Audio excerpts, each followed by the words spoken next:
Chers amis, bonjour, Boker Tov depuis Jérusalem. Nous allons commencer, puisque nous avons pris l'habitude de nous rencontrer à travers une lecture, qu'elle soit littéraire, poétique, eh bien aussi elle sera aujourd'hui biblique, parce que les personnages sont ici importants, non seulement pour leur histoire passée, mais surtout, bien entendu, pour le message de ce devenir d'Israël.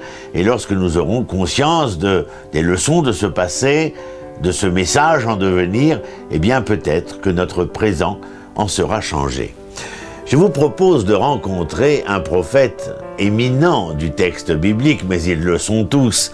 Mais Ézéchiel est ce prophète qui sera exilé en terre de Babylonie, et le voici, tel qu'il fut, et nous allons l'étudier à travers un livre extraordinaire qui s'appelle « L'histoire biblique du peuple d'Israël », écrit par notre maître Zichrono Livracha, le Rav professeur André Neher. Ézéchiel avait été déporté avec Joachim comme membre de la famille sacerdotale de Tsadok qui était le prêtre. Il vit au milieu d'autres déportés dans une petite localité babylonienne, et tenez-vous, qui s'appelle Tel Aviv. Et oui, sur les bords du fleuve Kébar. Le tempérament prophétique d'Ézéchiel est mystique.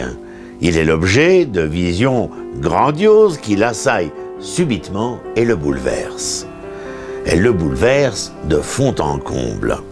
Il prophétise par le silence autant que par la parole.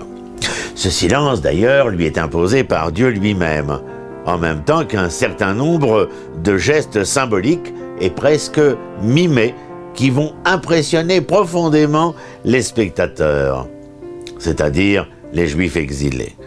Ceux-ci, Ézéchiel le sait et il en souffre, voient en lui très longtemps un simple orateur et un merveilleux acteur. Ils viennent l'écouter et le voir parce qu'ils y trouvent un plaisir esthétique. Il faudra d'ailleurs de longues années et finalement la catastrophe de l'exil pour que la Gola reconnaisse en Yéhezkel, Ézéchiel le prophète, le seul vrai prophète parmi tous les faux prophètes qui pullulaient à cette époque-là dans l'exil de Babylonie. Ézéchiel souffre d'autant plus de l'incompréhension à laquelle il se heurte qu'il a un sens remarquable de ses responsabilités.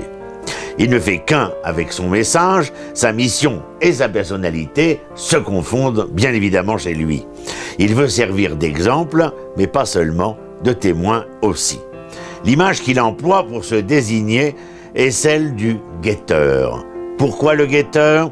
De même que celui-ci, le guetteur, est responsable de la sécurité d'une ville, de même, le prophète est responsable de la vie de son peuple, de sa communauté qui lui est confiée. En d'inlassables nuances, Ézéchiel revient à la charge pour avertir et admonester, et dès le début, un geste remarquable qui va lui être imposé. Ce geste va souligner la gravité de son ministère. Ézéchiel doit, au sens propre du terme, entendez bien, manger un rouleau qui contient 3 mots fatidiques: lamentation, méditation et devenir. Ces 3 termes symbolisent la pensée d'Ézéchiel.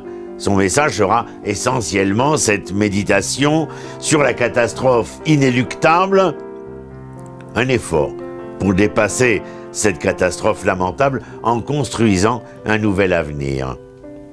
Nous analyserons dans une autre émission la partie constructive du message d'Ézéchiel.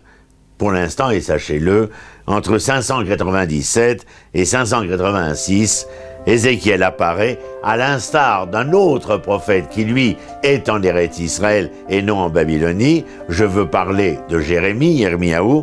Eh bien, Ézéchiel apparaît à l'instar de ce Jérémie comme un tragique pessimiste. Voilà, c'était une manière pour nous d'introduire les personnages du récit biblique qui, comme je vous le disais, sont porteurs non seulement des leçons du passé pour un meilleur devenir, et dans cette osmose-là, sont capables de nous faire entendre ce que notre présent doit être.